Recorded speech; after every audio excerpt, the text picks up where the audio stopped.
Well, thanks so much, Lee, for the awesome Afro Dances class. That was heaps of fun. So tell us a bit about when you started dancing and what got you into dance. So I started dancing when I was pretty young, but that was mainly like freestyle dancing. And then when I turned 16, that's when I started taking it a bit more seriously. But at the time I was doing mainly hip hop styles.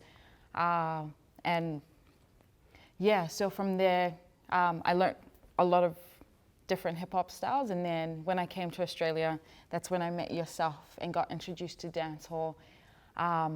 And one thing that I realized going into Afro from dancehall as well is that I grew up with Afro music, the different styles that are in that genre. And yeah, so it was pretty easy just jumping into it recently. And yeah.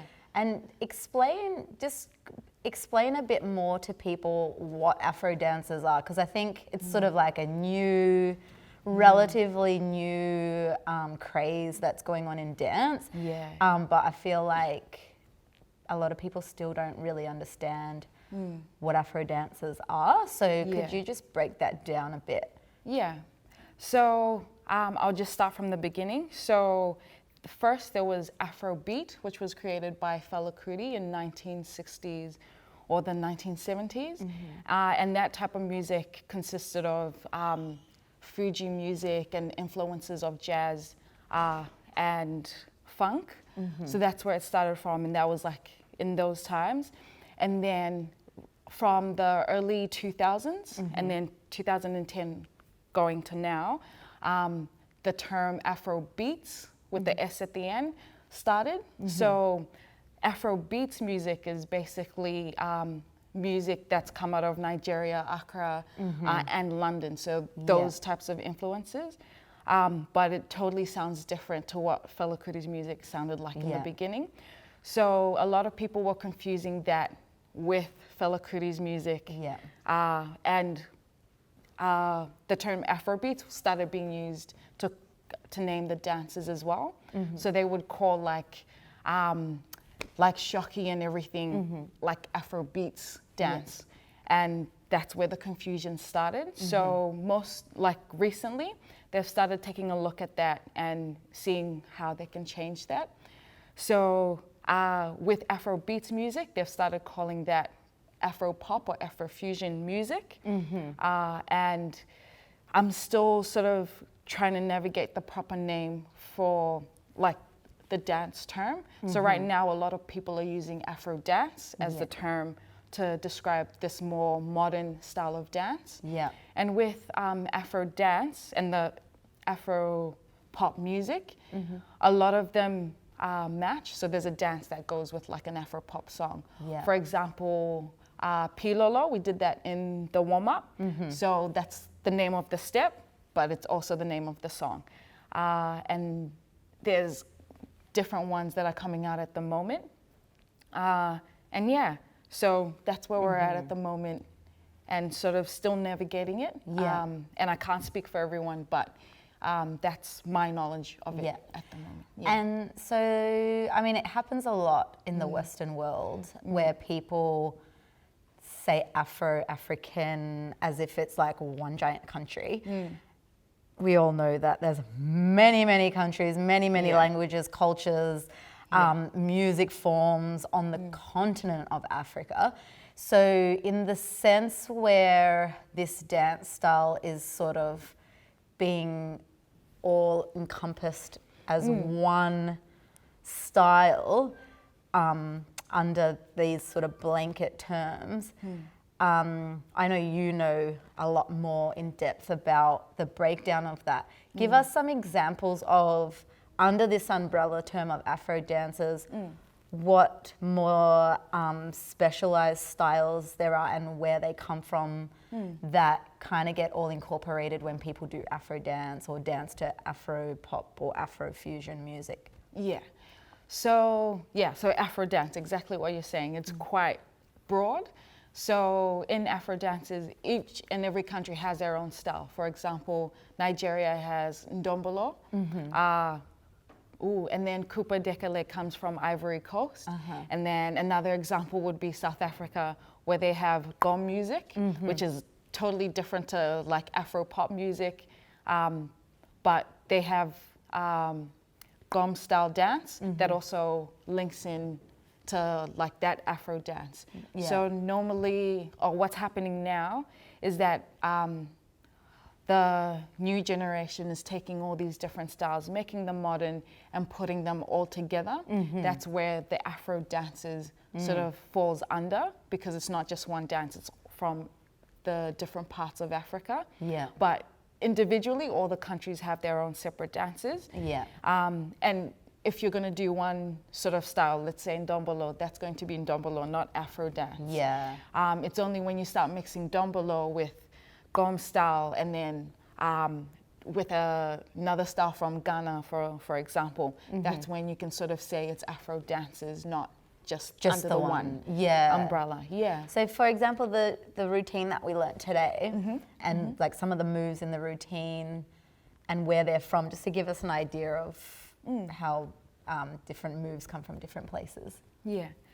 Okay, so for example, I did a zonto, so the one where you bring it down and bring it up, and that one's from Ghana.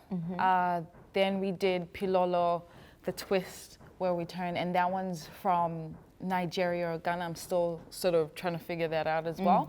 And then we also did this one. So this is a step called a tourbillon. I'm probably saying it wrong because I don't have I don't speak French, but that step has come out of France. So that's totally even out of the country, but it's come out of the French Afro dance scene. And then some of the moves that I didn't use would be guara guara. So that one comes from South Africa. So I'll just give an example. So some people might do shaku, which is this one, and then go straight into guara, which comes from South Africa. And shaku is a West African step. It's one of those new steps. And as I was talking to you before, like just mentioning that some steps don't have names. So what I've noticed is some moves have come from traditional moves, and then the new generation have just made it new. Put a little twist on it. They've put a twist to it. A modern twist. Exactly. So some of them don't have names because they've come from like the traditional, the traditional dance, and then they've just put a new twist to it. I think that's a common theme with a lot of the styles that we have at Jungle City is that there are all these traditional roots, and then new generations are sort of taking what has come from the past and sort of reinventing the moves, but they still have that. They still have those roots that can all kind of link together in some way. With the Afro styles, because we all know, like, especially people that do dance hall, there's a big kind of stigma around males whining and moving their hips and stuff. But I see in a lot of Afro dancers that doesn't seem to be the case. So what can you see culturally, sort of the differences with Afro dance compared to maybe dance hall, for example? So with that, I've just, like you're saying, in dance hall, there are certain moves that men are not allowed or accepted to do. Whereas in Afro dances, a lot of men are still winding their hips because that's part of their dances. In Ndombolo, for example, that involves just winding your hips most of the time and doing different sort of isolations.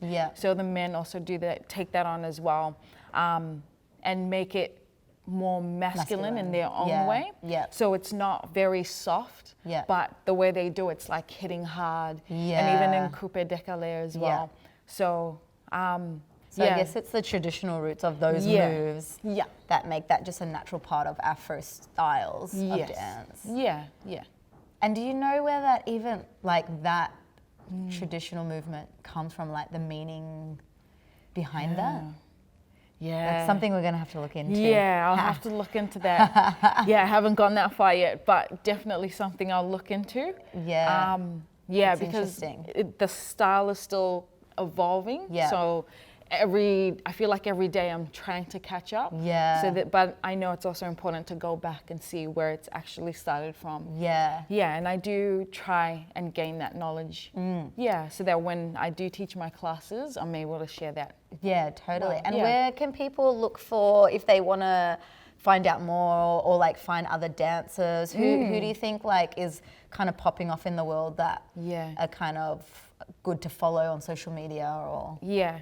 So in Afro Dance, I mainly follow Dance God Lloyd and Incredible Ziggy, and another dancer who does not live in Africa, but she does travel there sometimes. Her name is Izzy Ordigi. So those would be my main three, only because they all do Afro dance, but their styles are completely different. So the way they move their bodies and sort of that level as well. Yeah, I just find it interesting to see that they're all doing Afro dances, but they all move quite differently and in their own way. And yeah. Cool. We'll have to look them up. Yeah. And obviously look for you visually. Stop it. Lee, you are amazing. Thank you so much. Thank you, Kat.